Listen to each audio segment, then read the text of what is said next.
So tell us a little bit about why people are calling you the resume queen. Sure. Well, I certainly didn't set out to become the resume queen, but that's what people in this market are really interested in. We're right in the middle of the smartest group of people that the country could possibly attract. People come here from all over because they're ambitious, they're highly educated, and so people are having the funds to invest in their career and really motivated to get to the next level. So most of the folks who come to us for resumes are not unemployed. Right. I first imagined when I entered this business that they would be unemployed people, but that's not the case at all. Most of our clients are very successful. They're mid to senior level executives, and now they want to get to the next point. So what are some of the common mistakes that they make? Well, I would say a lot of people are very anxious about their job searches. And so, the biggest thing is to talk to all your friends and associates, and everybody's got their opinion. And then you're looking at your resume with 6 different opinions, just your head exploding and not knowing what to do. Or you're at home and you're applying to all the job boards and you're not getting any responses, and you're like, I've applied to 20 jobs in the past week. How come nobody's calling me? So both of these are manifestations of anxiety that are unhelpful, and really it's better to take a step back and say, what is it that you really want? What kind of job is going to have you bounding out of bed in the morning and saying, yeah, I got this job that I love, and this is where I wanted to be, and I got myself here. So step 1 is find out what you really want to do. Right. And then step 2 is go for it with a single-minded focus. And that means not only submitting your resume to jobs that are open on the job board, but making a list of the organizations that you would love to work for, and then figuring out how you can work your way in at each one of those.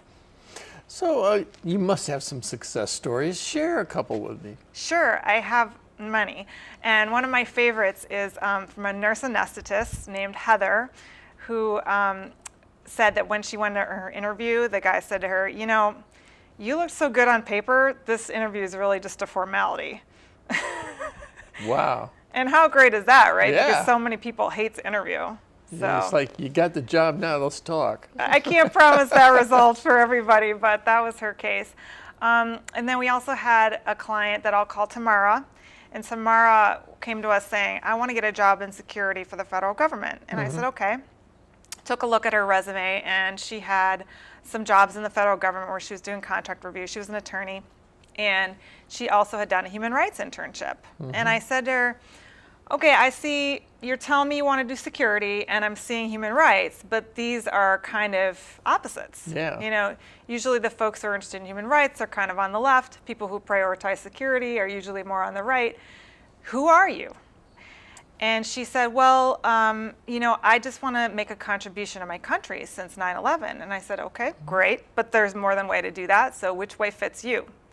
And she said, well, the other thing is Condoleezza Rice is from my neighborhood, and I always viewed her as the epitome of success as a black woman. And I said, well, she's successful, yes, but are you Condoleezza Rice? Because I'm not Condoleezza Rice. Even if I were a black woman, I wouldn't be Condoleezza Rice, because I'm, much more liberal than that. So she said, well, I don't know. I don't know. And then the Freddie Gray incident happened in Baltimore, and she went and volunteered as a lawyer working with the demonstrators. And she came back knowing that Tamara was not Condoleezza Rice. And she ended up quitting the federal job that she hated, and she got a job working with the DC Human Rights Commission that she absolutely loves. Wow. Now, give us a tip. Just give us a hint of something of what can you do to perk up a resume so that somebody will pick up the phone and call you? Sure. Well, for the resume, the most important thing is quantified accomplishments. So most people put on the resume what they did, just the what. But the what is not very inspiring. It's the why that's inspiring. So if you can put, I did this, and then the impact, the output to the employer, the benefit to the employer, that's what's going to get the employer's attention. And then the other thing to remember is that half of the employers are really interested in the resume, but the other half of employers are more interested in the cover letter. So you also have to have a great cover letter, and most people put a lot of attention on their resume. They work at it, and they submit a horrible cover letter. So that also is important for a lot of folks. Yeah, that kind of tees up the resume, doesn't it? Yeah, and actually, your resume is going to be, for the most part, the same for every employer, although I would recommend making some tweaks, especially to the first part. But the cover letter definitely has to be tailored. If you send the same cover letter to every employer, it's obvious to the employer, and it's a turnoff because they feel like they're not that interested in the job or they didn't read it. And I am an employer, which helps me with advising my clients on how to appeal to employers, because I know my reaction when I get a Dear Hiring Manager cover letter that's clearly not about the kind of work I have to offer. It does turn me off. All right, so let's say you got some help and with somebody like yourself and tweaked your resume and that's ready to go. Tell us about the guerrilla job hunter. That just intrigued me. Tell us a little bit about that. Well, so guerrilla warfare is kind of irregular warfare. And of course, this is a nonviolent thing, applying for a job, but we like the spicy language. So what we mean by guerrilla job hunter is you're not going to just follow the rules. You're not going to always go straight through HR. You're going to try to find some different ways of going about getting what you want. So for example, I mentioned earlier making that list of organizations that you'd love to work for. Well, how can you make contacts at those organizations?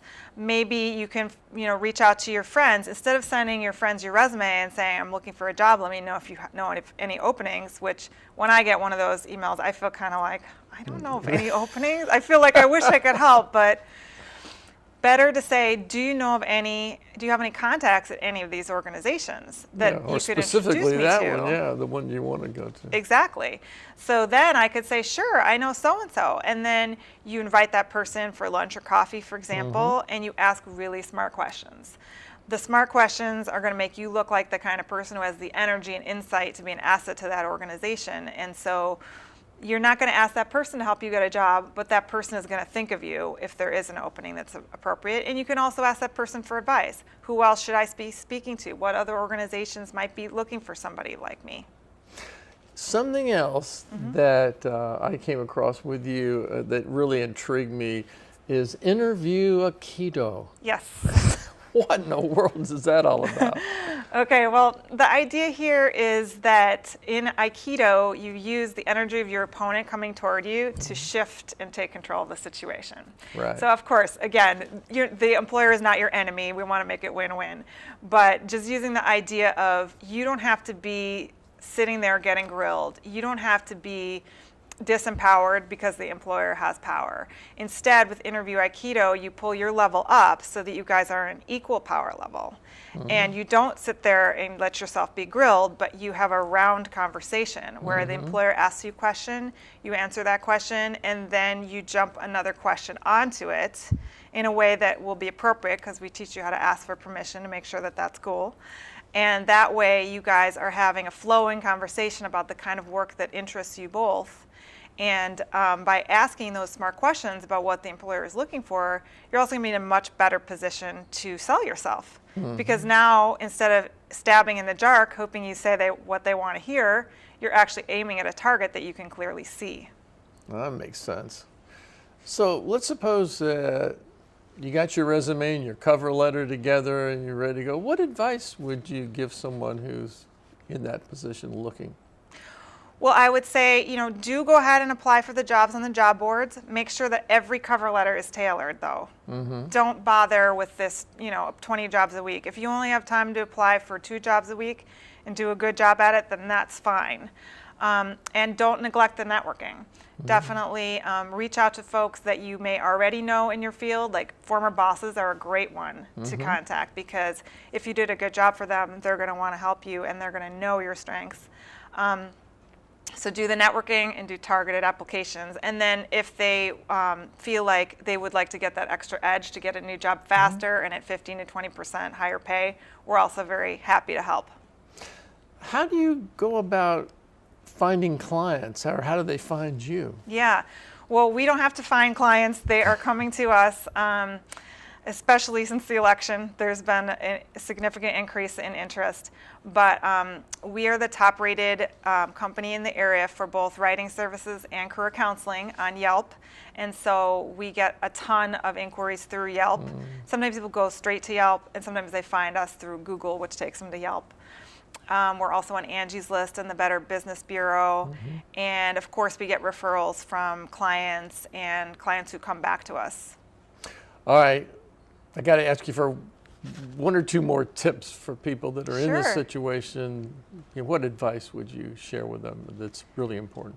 Well, I think, like I mentioned before about the anxiety, the first thing is to take a deep breath and to visualize success. You know, you have to trust the universe, that the perfect job is out there for you. If you don't believe that the perfect job is out there for you, you'll be right. Find it. You'll be right, you know. But I truly believe, and this is how I found my husband after years of struggling to find the right partner, you have to believe that the perfect situation is there for you and that you can have it, and that all you have to do is make yourself spiritually available to connect to it. So there is that bigger element of the mindset that you're in. And then the technique falls into that. But I do sometimes see folks who are pursuing the right techniques. They're trying to get their resume done and everything, but there's so much static from their anxiety that they're getting in their own way. So it's very important that you trust the universe, that you trust your partner if you choose a good resume writing company, for example. And that you know that somebody is out there probably right now just praying, you know, dear God, please send me the right person for this position. Yeah. And you can be the answer to that person's problems as well as they're being the answer to what you want. All right, so if you're out there and you're looking for a job, get help. And this is great. Thank you so much for stopping by. Thank you so much, Jeff.